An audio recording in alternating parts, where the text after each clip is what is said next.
stand by me will be saved.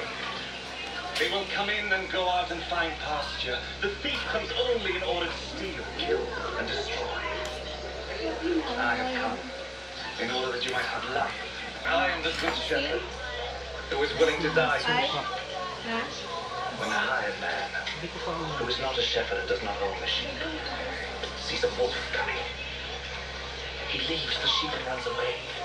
So the wolf does not care about the sheep. I am the good shepherd. As the Father knows me, and I know the Father. In the same way I know my sheep, and they know me. And I am willing to die for them. Commanded me to do. Then there was division among the people because of these words.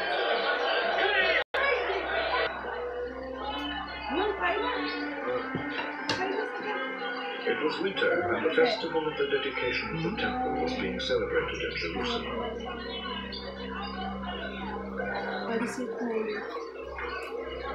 Jesus was walking in Solomon's porch in the temple. His authority speak on my behalf. You will not believe, for you are not my sheep. Listen to my voice. I know them and they follow me. I give them eternal life and they shall never die. No one can snatch them away from me. What my Father has given me is greater than everything. And no one can snatch them away from the Father's gift. The Father and I are one. And the people again picked up stones to throw at him.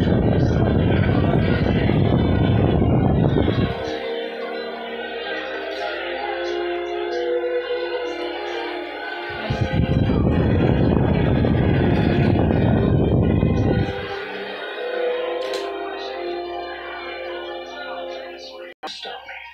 We do not want to stone you because of any good deeds, but because of your blasphemy. You're only a man who looks like a man.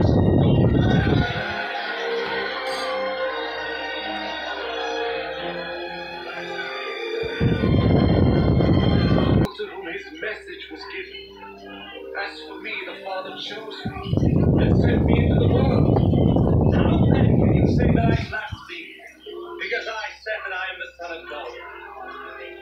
Do not believe me then, if I am not doing the things my deeds. Yung portrayal na parang ano siya, parang Once and for all, sa ibang mga portrayal ng Gospel of John, ano siya, mapagkumbaba. and that I am in the Father.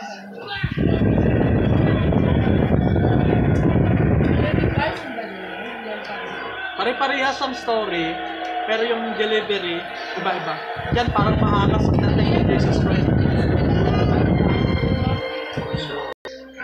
Kasi sa mga ibang story niya, ay mapagkumbaba siya. Although ano, powerful yung mga words niya, pero yung delivery niya is mapagkumbaba pa rin. But everything he said about this man was true. And many people there believed in him. Eh maraming hindi naniniwala sa kanya dyan. A man named Lazarus, who lived in Bethany, became sick. Bethany was the town where Mary and her sister Martha lived. This Mary was the one who poured the perfume on the Lord's feet and wiped them with her hair. The sisters sent Jesus a message. Lord, your dear friend is sick. When Ba't dito Jesus sa heard Manila, it, he dito said, sa "The result of this sickness will not be the death of Lazarus. This has happened in order to bring glory to God, and it will be the means by which the Son will receive glory." Jesus loved Martha and her sister and Lazarus. Yet when he received the news that Lazarus was sick, he stayed where he was for 2 more days. And he said to Our friend Lazarus has fallen asleep. I will go make him up.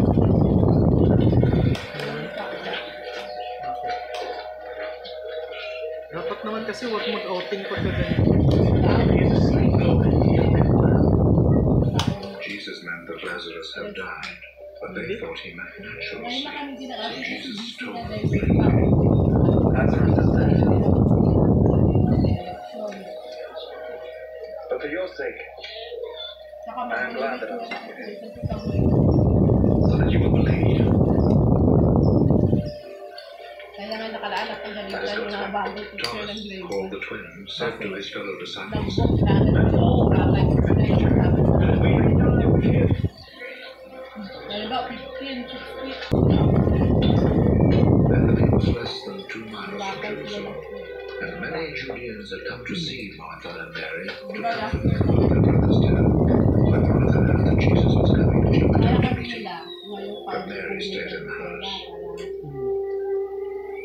Next year daw sa If you had been here, Lord, my brother would not have died. But I know that even now, God will give you whatever you ask Him. I know that He will rise to life on the last day. Sabi sa kanya yung napupunta. those who believe Malamang. we will live, Laki even though na, they die. every day, one po ang napupunta sa bawat kanya bakit bawal magbalik dito. Do you believe this? Alam mo naman pag end school year na, di ba, kumukunti na yung mga pumapasok na Yes, Lord.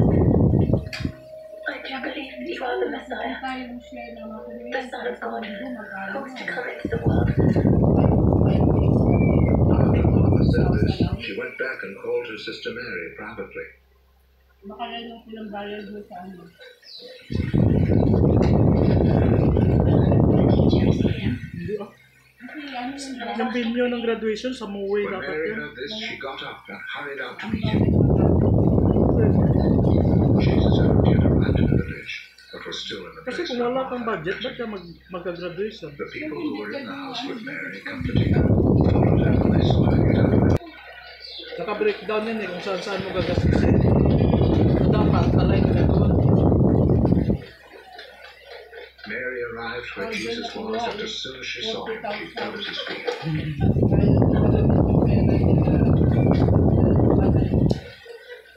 $40,000 yung binayad doon sa ano eh, sa outing namin. Sabi.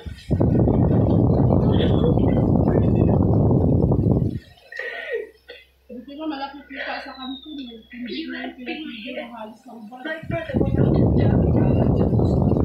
Jesus saw her weeping, and he saw how the people Kuha with na her lang. were weeping Wala na also. sa munisipyo permit, sanitary permit. Sakal na. Take the stone away. Baka sila sa hinahanapan sila. Diba dapat mag-liquidate sila Didn't I tell you makakita nila. that you would see? Nakaprocess sa bulletin board para ulit pare.